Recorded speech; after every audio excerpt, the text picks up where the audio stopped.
Hello everyone, I'm Martin and I would like to talk about one of the newest games by Martin Wallace, Steam. At the beginning I want to tell you I'm no Tom Vessel or Scott Nicholson. This is my second video cast. My English is not that perfect either, so don't laugh too much. This game was published by Finds Games, or in the US it will be Mayfair. It was called the third edition of Age of Steam. You know all how it turned out. Now it's just Steam Rails to Riches. This is a Polish edition. Of course, from Polish edition I've got only this box insert in Polish. This is German box. As you can see, now you can see. Let's see what's inside. There are lots and lots of wooden tokens. In the first printing, because of an error, we've got 10 colors of player tokens instead of 6. This shouldn't be here, this too. Violet, no. Blue, no. Just those 5 colors, 6 colors. So it's nice to have this first edition if you want to play with yellow or something like that. Of course, we've got wooden cubes for goods we will deliver. There is a grey color, not black as in Age of Steam. Here are black. This is also because of this mistake. I will refer to Age of Steam a couple of times. I will compare Steam and Age of Steam. I don't have a copy of Age of Steam, so I won't show you the differences, but you can watch this and watch some review by Tom Vessel and you will see the difference. Here I've got tracks. They are double-sided. At the beginning I was a little confused because we will have to search the tiles to look for certain tracks.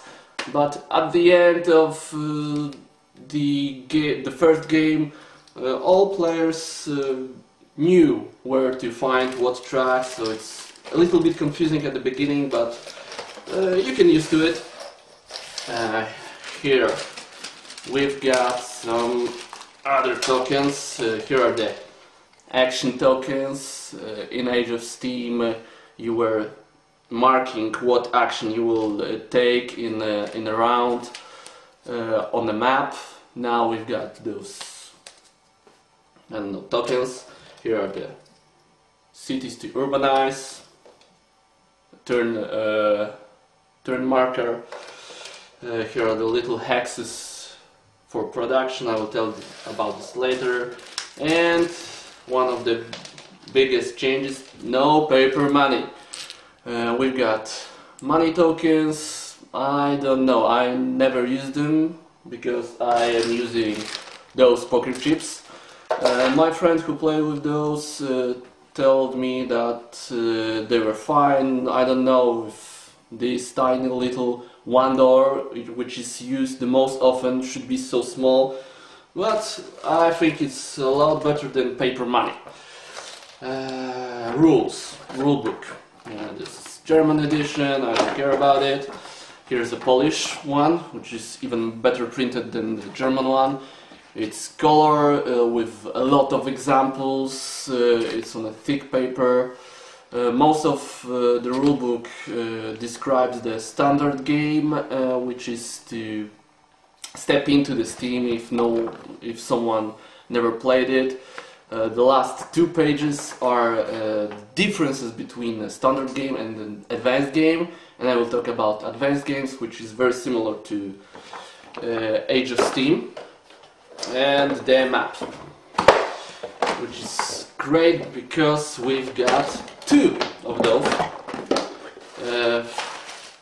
First one is intended for 4 and 5 players. It's a map of Germany, kind of similar to the basic map in Age of Steam. On the other side there's a tighter map for 3 and 4 people. it's a part of North America, US and Canada. What we've got here. First of all, there is no separate chart for score track, for your locomotive, for turn order. It's all in one place. It's intended to, if you will have expansion maps, you will put it right here. So you'll have those scoring tracks from a basic map, and the expansion map will sit right here. I don't know what to do when the map will be bigger or smaller, so I printed this from BGG. It's made by Ted Alspach. It's nice because you have all the tracks, all you need in this one little cardboard.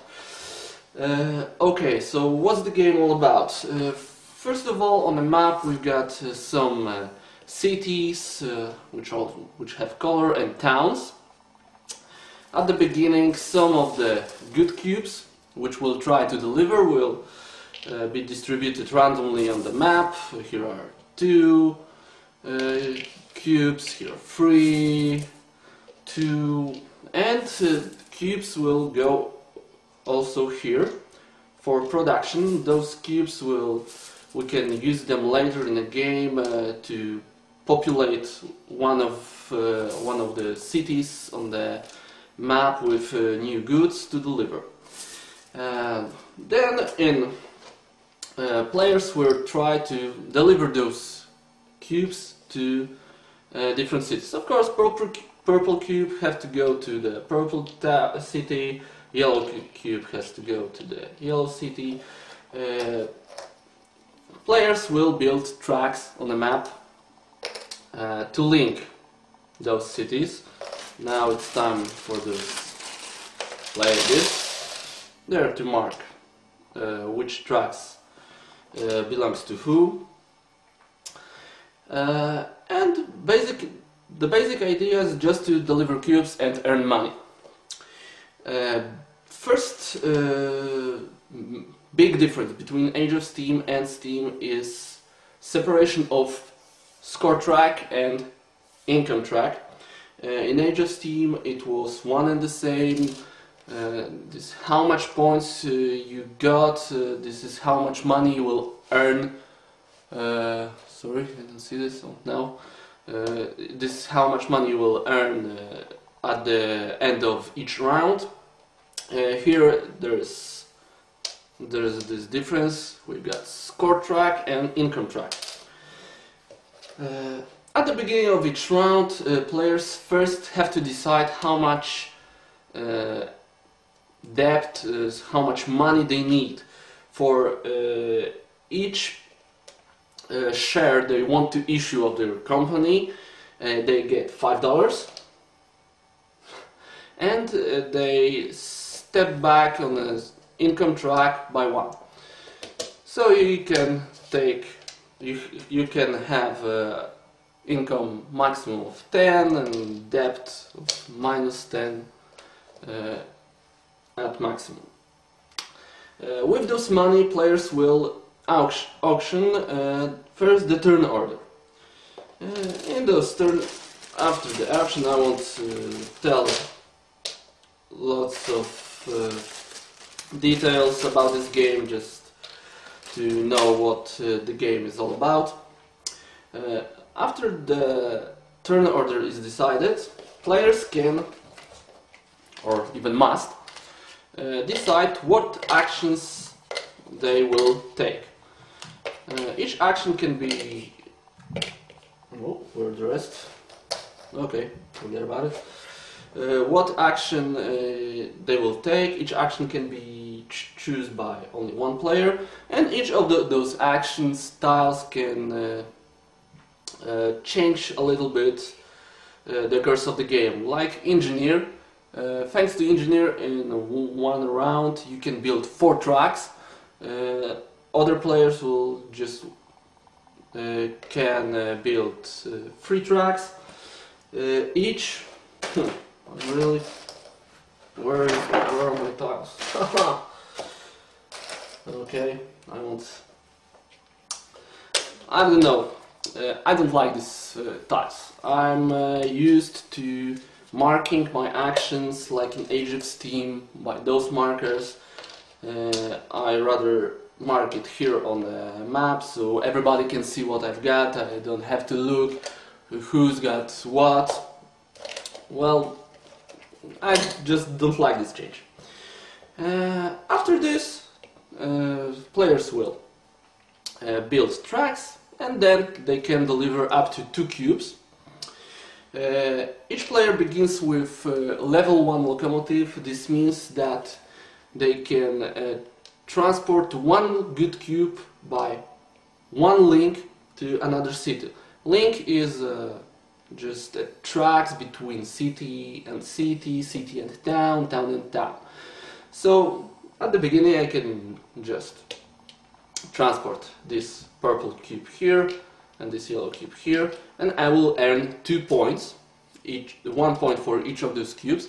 And now I have to decide what I will do with those points. I can just take points here. Of course, at the end, the player who's got the most points will win. It's obvious, but you have to earn money. You remember that if you issue some shares, you're here on -3, 4, or even more debt. So with those points, I can increase my income. So I can take those 1 point, or just 1 point here, 1 point on the score track. What to do with this income track? At the end of the round, you collect income if you have positive income. So it's $10, but you have to pay for each of your locomotive levels. So $1 for 1 level. So I just earn $10 and have to pay 1, so I'll collect $9. But if you have negative income, you have to pay this amount of money, so $4 and $1. I have to pay $5. If I don't have that much money, I have to decrease my points. 1 point for $2. If I don't have any more points, I have to decrease my income. If there will be a situation like this, that I have -10 income, 0 points, and have to move back on the score track, I'm bankrupt, I'm out of the game, which seems a little less...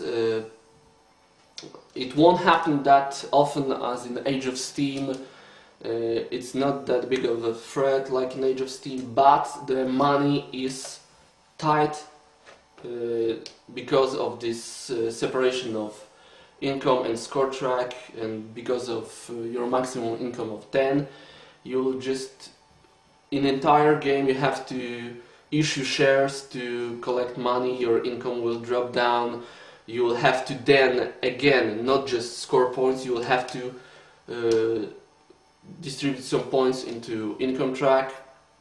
I find it very, very nice idea, better than Age of Steam, where you had score points and income were the same, and you were issuing shares, maximum of 16 at the end of the game. There was a situation that most of the players will have income like $20, $30, and then the auction was dragging. I didn't like it that much. I liked it, but I like this solution better. There's also a difference in goods. In Age of Steam, you were rolling dice, and those cubes that are here in sets of three were on a chart with numbers that corresponded to cities. We were rolling dice. Then some of those cubes could end up on a certain city.